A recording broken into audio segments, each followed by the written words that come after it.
नमस्कार दोस्तों, मैं राहुल अडाव।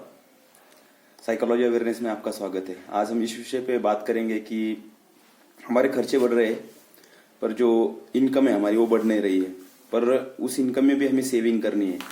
तो हम जितना कमाते हैं उसमें से कितना सेविंग करना है, इसके बारे में आज बात करेंगे, जो जापान देश की 7वीं टेक्निक है, जिस काकेबो नाम से जानते हैं।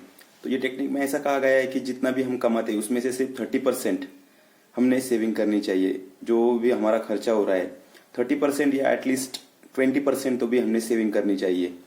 कि जितना भी आपको पेमेंट है उसमें से आप ये तय कीजिए कि हर महीने में हम 20% सेव कर सके। अगर 20% भी नहीं कम कर सकते तो हम ऐसे कर सकते हैं कि 10% पे भी हम हमारी सेविंग कर सकते हैं। तो हमारे लिए आगे चल के बहुत काम में आती है। लेकिन ऐसा कहा गया है कि जो बजट हम बनाते हैं, हमारे घर का बजट, जो हमने हमारे देश का बजट तो सुना है, तो हमारे घर का भी एक बजट होता है। तो उस बजट पे हमें जो खर्चा करना है उसके साथ स्टिक रहना है, मतलब उसके साथ पे हमें उसके ऊपर काम करते ही रहना है। तो बजट को छोड़ के ज्यादा खर्चे भी नहीं करने हैं। तो इससे हम ये समझ जाएंगे कि कितना परसेंट हमें किस पे खर्च करना है, ये इससे डिसाइड हो जाएगा।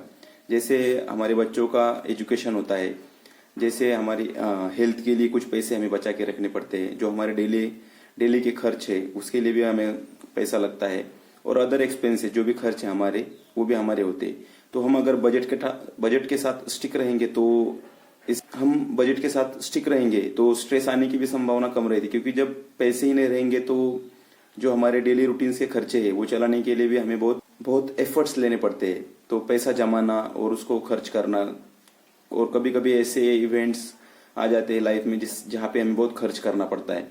तो जितना भी खर्च है उसको हम अगर एक बजट के साथ करेंगे तो पॉसिबिलिटी है कि हम हमारी लाइफ में कम स्ट्रेसफुल कम रहेंगे तो और भी कुछ चीजें करने के लिए हमें मोटिवेशन भी आ सकता है। क्योंकि जब हम कम स्ट्रेसफुल रहते हैं तो हमारा माइंड क्रिएटिव रहता है। हम अदर जगह पे भी हमारा टाइम यूटिलाइज करके वहां से भी कुछ इनकम सोर्स के लिए काम कर सकते हैं, और जिसके साथ में आप आपके अदर गोल जो है आपको अचीव करने हैं वो भी अचीव कर सकते हैं। मैं करता हूँ कि आप आपकी सेविंग में से एटलीस्ट 10% तो भी सेव करेंगे, जो आपके आने वाले दिनों में आपको बहुत काम में आएगा और आप कम स्ट्रेसफुल रहेंगे। Thank you.